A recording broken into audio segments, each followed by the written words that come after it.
Hi there, I'm Lindsay Bugsby here in snowy Boulder, Colorado, and today we're going to talk about handwriting and how to improve it. First and foremost, I want you to remember that good handwriting is not something that people are born with. It's not like you have this category of people who have good handwriting and this category of people who have bad handwriting. It all just sort of depends on the mood of the day, which is why I've never really been able to get into, handwriting analysis, because you can't pinpoint a personality just based on what you're seeing written on a page. I think that what we're seeing on a page is a snapshot of what someone is feeling that day. How rushed are they? How stressed are they? So the first thing you've got to do is really check yourself. And remember, everyone can write neatly, and everyone can write messily. So remember that. Don't let your handwriting define you. You can write in beautiful handwriting, or you can write in handwriting that's not so beautiful. It's something that you have to make a conscientious decision about every time you sit down to write. One of the primary factors that will set you up for handwriting success is using a writing utensil that you really connect with. So to that end, you'll want to try every writing utensil you can get your hands on. Pens, pencils. I prefer pens, but some people really like to write with pencils. And just, try everything until you find something that connects with you. I experimented with 3 different pens to write this cursive. And on this first bit here, I used a Pilot Falcon fountain pen. You can see it looks very elegant, but this pen is close to $200 that I wrote this with.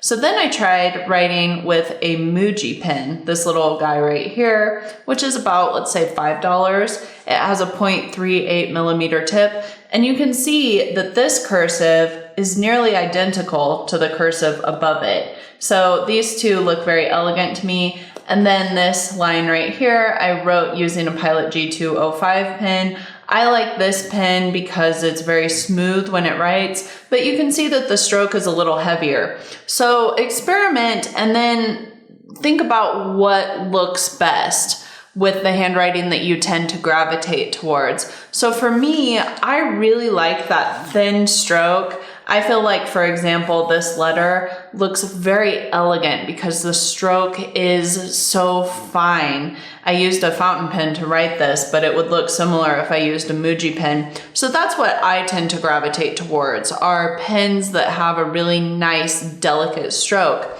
Think about what you like, try a bunch of different pens, and then decide which one is your favorite. Something else to keep in mind in your quest for nice handwriting is to stay relaxed. So it sounds counterintuitive because you would think that the more you clutch your pen, the more control you would have over what you're actually writing. But in fact, the opposite is true. If you're very tight and you're gripping that pen, it will be hard to write well. You can see that's just kind of all over the place. So when I relax, when I keep the grip on my pen nice and loose, it's a lot easier to write. So just check yourself as you're writing. Check your entire body. You need to make sure that your shoulders are nice and loose, your back isn't hunched over, and especially, vitally, that you are not clutching the pen. That nice, relaxed grip is going to be the key to writing fluid characters. My next recommendation for improving your handwriting is to start every session with drills. So you can see on this Improve Your Cursive worksheet, which is a free printable on the TPK website, I'll put the link in the video description, you've got 3 examples of drills here. And so these are drills that are fabulous to keep in mind and to do in real life, even if you don't have the worksheet with you, before every writing session. So if you're going to write a note to somebody or whatever, you need to warm up your hand with just a few basic strokes. So these types of basic strokes are a really great way to loosen up and to really ward against that clutching that I talked about. This is going to help you to maintain that nice relaxed grip and to get into the zone for writing characters that look fluid and confident. Another vital part of the handwriting conversation is paper placement. A lot of us have this instinct, or maybe we're taught, I can't even remember at this point, to put the paper straight in front of you and then go ahead and write. But you can see that as I'm writing, my shoulder is coming over here. I'm just having a lot of weirdness.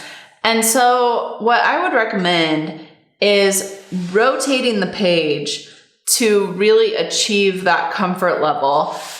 Honestly, I like to rotate my page so that it's parallel really to the end of my table. And that allows me to write in nice slanted cursive. Whereas if I write the cursive more upright, it's more difficult to achieve a slant. So I'm not saying that you need to write like me and go with this dramatic rotation. But what I am suggesting is that you try several different rotations. So for right-handed people, it's going to help to move counterclockwise. So try writing with your page slanted like this, or like this, like this. Try all of those different things and see what feels most natural to you. It could very well be that you prefer to write like this, and that's fine. For lefties, you'll want to experiment with a clockwise motion. So that might be right here, or right here. It's just whatever feels most comfortable, facilitates that nice relaxed grip, and helps you to achieve the slant that you want. If you feel like a few tweaks are not going to help your handwriting, then you can take your endeavors to the next level and fill out a worksheet. Like I mentioned, I have this free Improve Your Cursive worksheet on the TPK website. The link to that is in my video description. And what you'll do is trace over any gray characters that you see to familiarize yourself with the letter form. And then try the form on your own. This is no official cursive style. It's just the cursive style that I tend to write in every day. And once you fill out all of these letters, which I recommend doing with the aid of your favorite podcast, ebook, or music, then you will practice writing out words, going at a nice pace, not too fast, not too slow. And in this way, you might adapt some new letter forms and also just be more conscientious about your cursive handwriting in general. If you are interested in cursive in particular and you don't know how to write in cursive or you're a little rusty, you can try TPK's premium cursive worksheet. So that is a little more intense than the free worksheet in that it has directional arrows, all of the uppercase and lowercase letters nice and big for you to try, and then it has this word practice session, and it comes with a free online course, so there's that to consider. And then the other thing I have, which is probably my favorite, is the Elegant Cursive Handwriting Worksheet. So that's something you'll want to take on if you have a thorough understanding of how to create cursive, and you just want to learn a style that's very beautiful, fun to look at. So this is what that looks like. It's almost like looking at ocean waves, very fluid alphabet styles here. The strokes tend to go up. It's just very pretty. So check that out if you find yourself drawn to those more vintage handwriting styles. As with anything else, handwriting practice makes perfect. So any opportunity that you have to practice your handwriting, seize it. Handwrite grocery lists. Write notes for your spouse, your partner, your friends. Instead of sending a text, send a little letter, send cards. If you can incorporate handwriting into your everyday life, then you're going to see an exponential shift in the quality of your characters. Guidelines go a long way in making your handwriting look neater. So I always remember when I was little, I read this thing about handwriting analysis where if you're writing on a blank page and your handwriting slants up like this, you're supposed to be an optimist. But if your handwriting slants down like this, you're supposed to be a pessimist. I think that's baloney. It's all about how difficult it is to actually write on a straight line.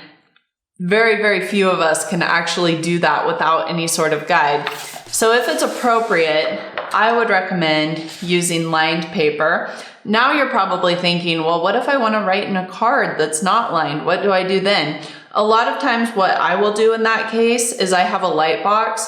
I'll tear out one of these pages from a lined notepad and put that underneath the card, shine up the lines through the light box, and then I have instant guidelines. If you don't have a light box, you can always just make guidelines with a pencil to write on.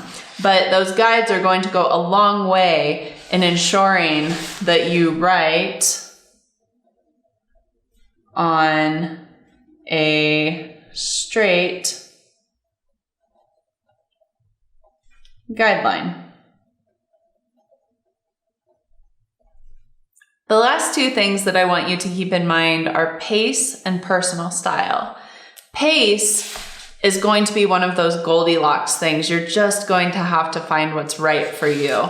If you write too fast, then your handwriting won't be legible. But if you write too slow, then your handwriting is going to be shaky because you're just concentrating too much on certain strokes. So you have to find a nice pace for you. The most important thing when it comes to handwriting is to embrace what works for you and what makes you feel proud when you look at the page. So you probably noticed that in this video, I'm focusing on cursive a lot. In a lot of my examples, I used cursive, and that's because I tend to use cursive in my everyday life. I think cursive is beautiful. I love looking at those connected letters and how they look like ocean waves, but maybe you prefer print. And in that case, embrace what works for you. Use your print. Switch it up. One day you might be feeling print, the next you might be feeling cursive. You don't have to have your handwriting be something that defines you because it is so fluid. It just varies from day to day, from moment to moment, from mood to mood. So when you feel like having nice, neat handwriting, remember the tips in this video. Go at a pace that works for you. Stay relaxed. Experiment with rotating your page. Fill out a worksheet. Try different letter forms. But on days when you just want to get something on the page, you can throw all that out the window. It doesn't matter. I hope that you enjoyed this video and that it helps you to realize how much power you have over your own handwriting. If you want to write neatly, you can write neatly. And if you're not feeling it, you don't have to, but there are several techniques that you can use to write neatly on the days that you do want your handwriting to really shine. Like I said, I have several resources on the TPK website that will help you with your handwriting. I will link to all of those in the video description. I would love to see you in one of my online courses. I would be honored if you downloaded one of my free worksheets. Hope you enjoy. If you're interested, I have other videos on YouTube about how to improve your signature. And then there's also a really cool video on how to write a beautiful handwritten note. So definitely check those out. And don't forget to like and subscribe. Happy writing!